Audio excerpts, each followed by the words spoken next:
you're new to inquiry, a couple of things that might help you, a few pointers from someone who's done it for about 7 years, 7+ years, 8 years almost now. So, so the first thing, inquiry is for you. Um, so it's not something you're doing to, it's for your own self awareness. There is just no way that you can get it wrong. There's no right or wrong answers in inquiry. You're not doing it to impress anybody. So, really, it's completely for you. So, there's no point, in coming up with answers just to complete having completed the task. It's not that at all, right? You're doing it for yourself. So really look for the most honest answers you can for each question. So it's completely for you. So the second thing I would, and I've also heard this from Katie, really just write it down, because what we're doing when we write down the concept, the thought, the belief uh, onto paper, it's almost like having caught it, because otherwise it's just swimming around in your head, in a complete muddle, and you have no clue what's bothering you. But once you've written it down, you've like sort of pinned the thought, and then you can take it to inquiry. So, as Katie says, I love this little rhyme. Write it, judge your neighbor, write it down, ask for questions, turn it around. Judge your neighbor, write it down, ask for questions, turn it around. So, write down the concept, and you're welcome to write down the entire inquiry as well. But just to begin with, write down the thought itself that's bothering you. The third thing, use the KISS rule, except that I would add another extra S at the end. So keep your concept, your stressful thought or belief, keep it short, keep it simple, and keep it single. So what I mean by that, I'll just explain in a moment. For example, he hurt me, or she doesn't care about me, or he doesn't love me, or she doesn't respect me. It's so simple. It's just 3 words. Or Paul shouldn't smoke, for example. So it's just simple statement. So keep it short, keep it simple, and keep it single. What I mean by that is no add-ons. If you added on to this statement, he hurt me and disrespected me, I would break this up into 2 concepts. So I would take this to inquiry first, he hurt me, and then I would take he disrespected me to inquiry after this. So keep it single, work through one belief at a time, one concept at a time. So that's what the extra S stands for, single. So then let's move on to the 4 questions. Some easy hacks when it comes to answering the 4 questions. So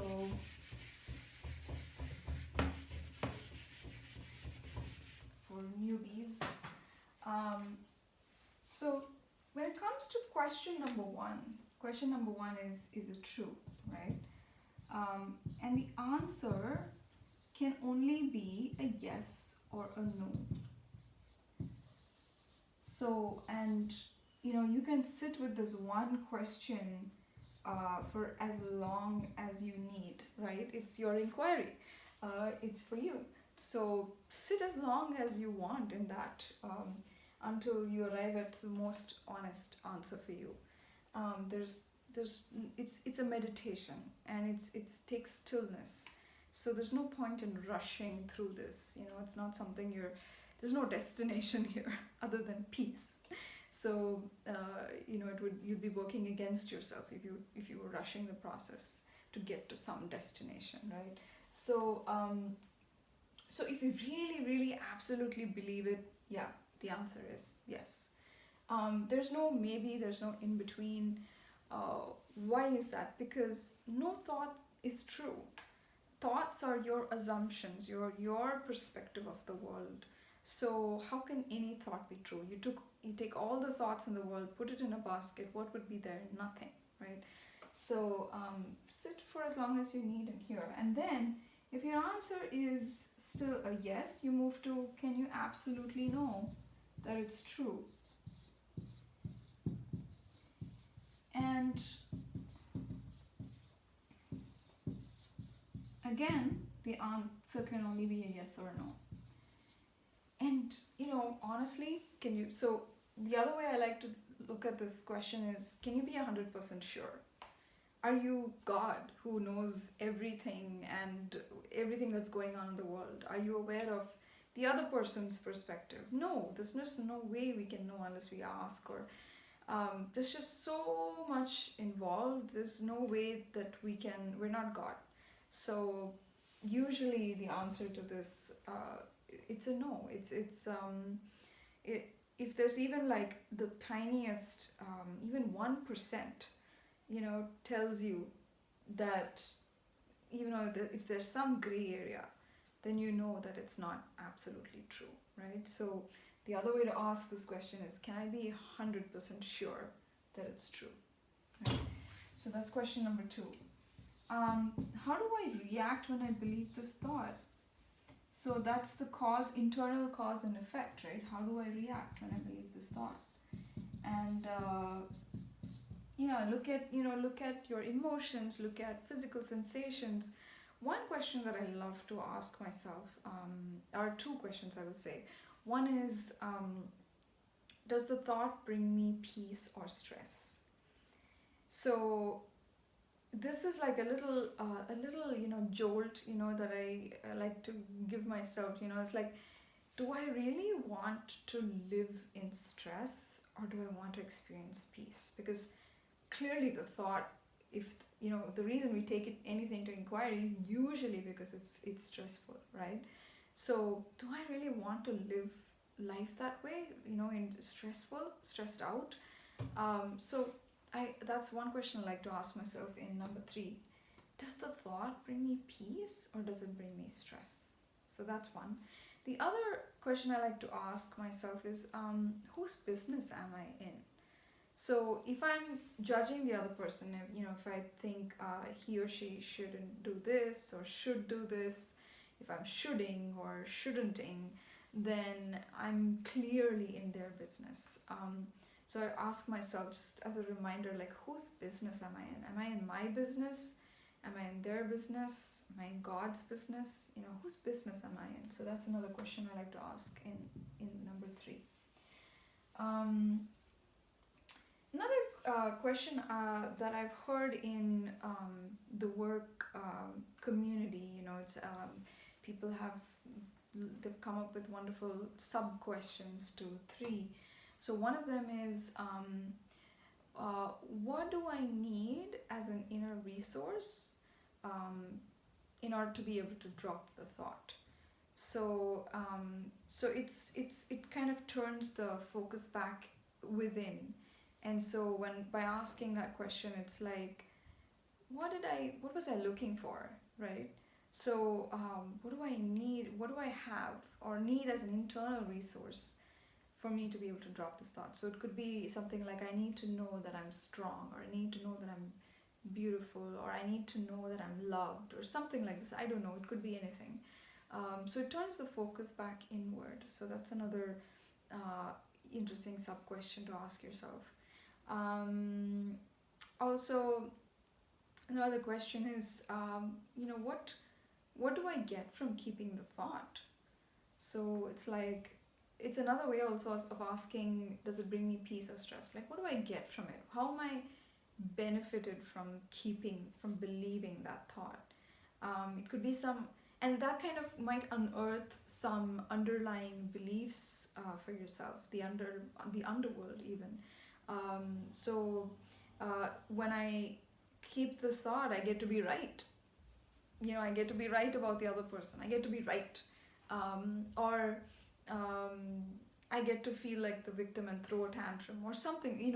So it's like looking a little deeper. What do I get from keeping the thought? So that's another question that I sometimes ask in number three. Um, Finally, who would I be without this thought? And I know a lot of us can get stuck here, me included.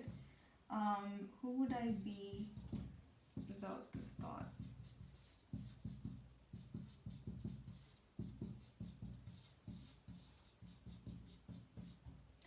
So, what do you do when you're stuck? And I've also heard that, some folks, they've worked the same concept for many, many years and they're still not found anything, gone beyond that belief, not been able to look past it, right? So there's several ways to, well, one is, it's not time until it's time, right? So if you're not able to drop it, you can't, there's nothing you can do.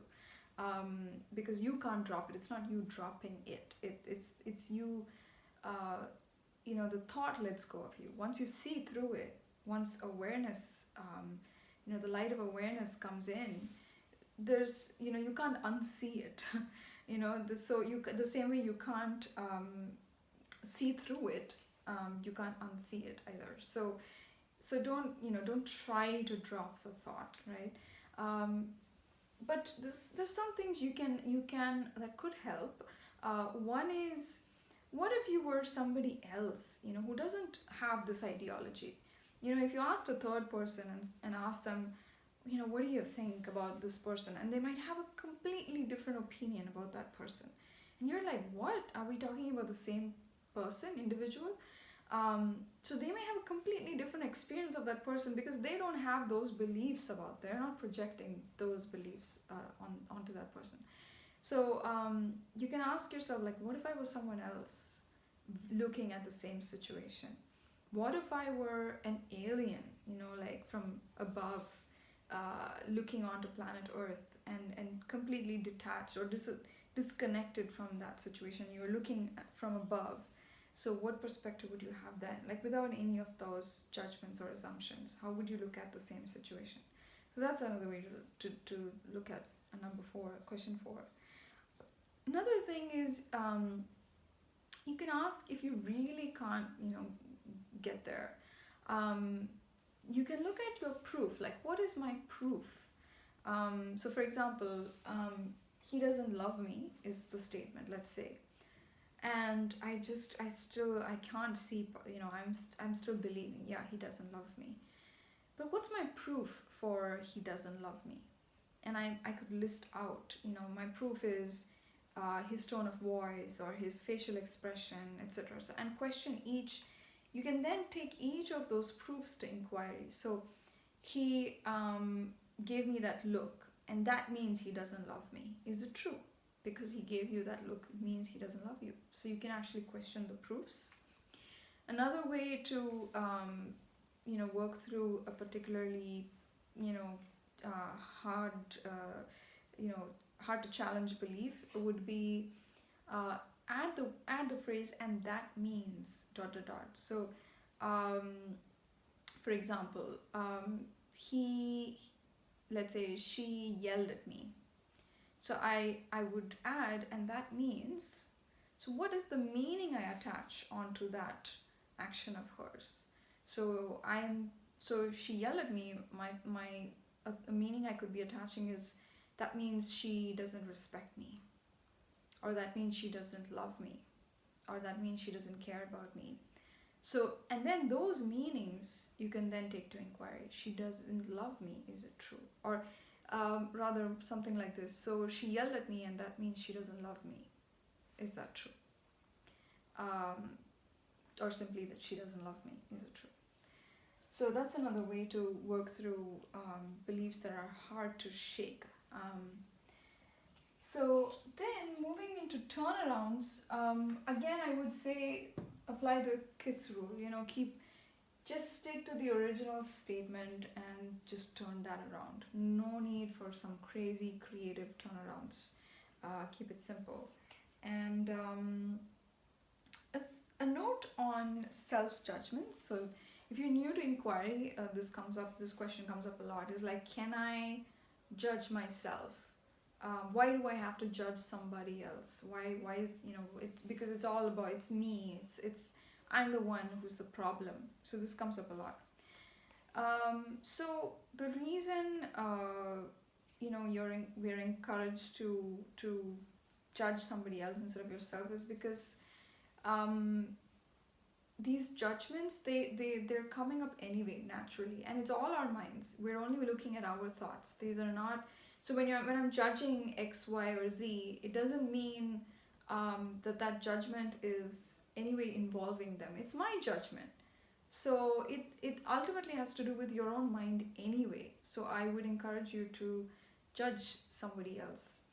Um, Another point about self-judgments. So for example, say you lost your temper, and so your thought is, I got I lost my temper, or I got furious. uh, I would suggest to not take that to inquiry. I got furious, is it true? What I would instead suggest is look at what were the thoughts you were believing about the situation or the other person that then triggered your anger, and then take those to inquiry. Similarly, when it comes to, say, an addiction, or an addiction, for example, like say it could be alcohol, smoking, what have you. Don't judge. I mean, you can ask yourself, I'm an alcoholic. Is it true? You try it and see what comes up. And rather, I would invite you to look at what triggered you to reach for that, for alcohol. So look at those thoughts. What situations? Make a log of it. Like what triggers me to drink or smoke or what have you. And then those situations, you can then look at the thoughts, the stressful thoughts that you were thinking in those situations, and then take those to inquiry. Another thing I could say about self judgments. You can, for example, I am a failure, or that's something you can question. Something that's particularly, if it's a cruel thought about yourself. uh, in fact, I would encourage you to take that to inquiry. I'm a failure, is it true? And one hack is to ask yourself, when did I first start believing a particular thought? When did I start believing I'm a failure? When did I start believing that I'm not beautiful? Or who taught me that? That, not to blame that person, but just to notice that maybe I'm not, all these thoughts are not original, that they actually came from someone else or somewhere else. And I just believed it, So that's another hack to work with self-judgments. So I hope this video would be useful for your inquiry, and please share it. Thank you.